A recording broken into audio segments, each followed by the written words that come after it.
Okay, hi, I'm Sasha French, and I'm a Fredericton-based artist. I'm actually an American living in Atlantic Canada, and I love being here. I'm a multidisciplinary artist who works in movement, choreography, and visual art. And this strange COVID living at home time has been really interesting for me specifically. I started a residency in February that's called the Artist Residency in Motherhood. And it's focused on making work in kind of in like cohesion with motherhood. So not in spite of it. The fact that you can be an artist, you can be a full-time artist and an engaged mother, not one or the other.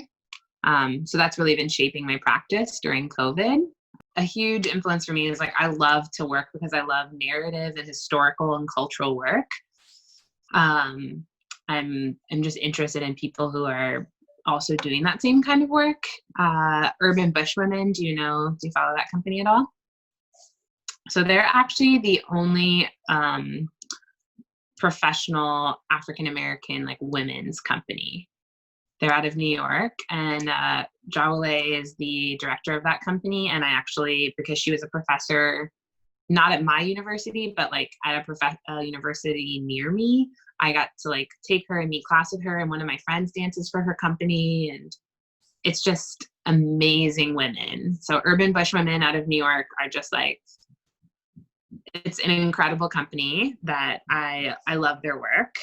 Also, Faye Driscoll is another dance artist who her work, like thank you for coming, her audience engagement and her interaction and the questions she poses like through her work is unbelievable. It's really, you have a snack if you need it.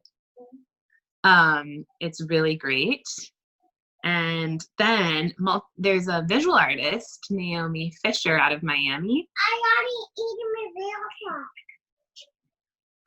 Naomi Fisher, she is a visual artist, and she does like buildings, but she loves to use dancers. And I actually got to perform for her in one of her shows. She had like a visual art show, and she had 3 dancers performing in her opening. And I got to perform for her once, and her use of movement to amplify her visual work is really interesting.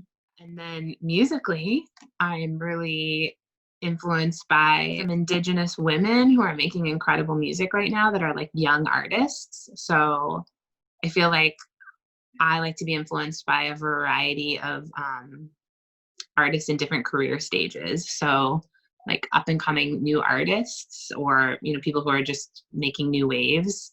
So there's a couple that I really love. Reet, she does like a mix of kind of electronic, and she does a lot of traditional throat singing. So that to me also, like as someone who's so aware of my body and how I use it, is fascinating to watch her performance because it's so visceral. And also Indigo Poirier, who is Wangled Teb. She's out of Fredericton, and I've had the pleasure with working with her a couple times, and she's another great young woman artist who is just doing really cool things in the music world. This project was amazing, especially rolling out of the residency. I think it would have been a really different process had we not just spent all that time like exploring playing with screen. This is the first time. I'm not like a filmmaker by any means, so hopefully everyone will be kind when they watch it. It's my first big like film edit.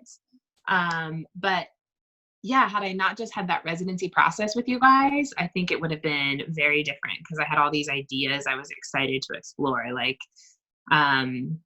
in Mandy's piece, we explored so much of like close crop with the screen. So playing with the screen, and I actually shot it all by myself, like with nobody out in the river with me, which was really amazing. Like making this was like a gift of time for me because I got a babysitter for the week.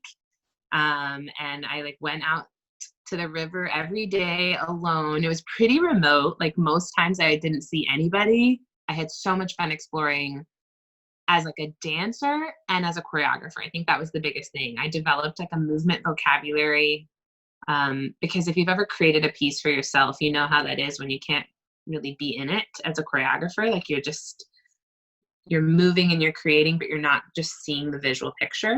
So I kind of approached it as two different sides. Like I created the movement vocabulary, and then I just went and spent a lot of time listening at the river and like watching the little water bugs move in the puddles and listening to the birds and seeing what was happening in that ecosystem, and then responding, like just setting up my camera and responding based off of the movement vocabulary I was creating and what was happening that day at the river.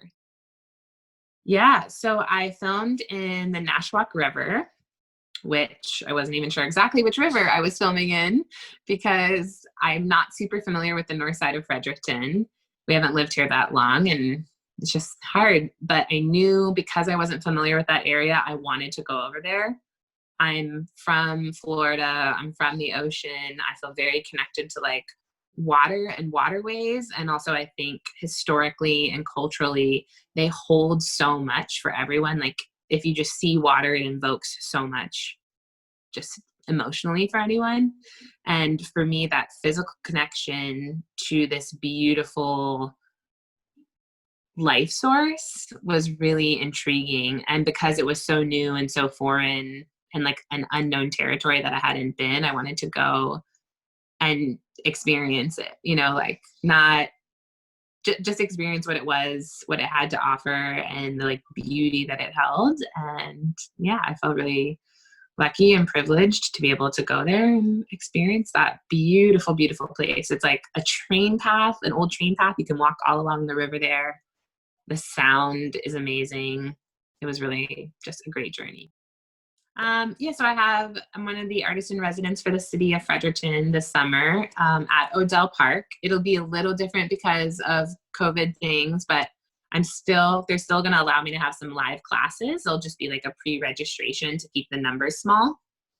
So that information will go out closer to the time, which is the last 2 weeks of August. And there will also be some online classes. Like I'll do 2 online classes during the 2 weeks so that people who can't make it or don't feel comfortable coming out can still participate in like a movement class with me, which I'm excited about.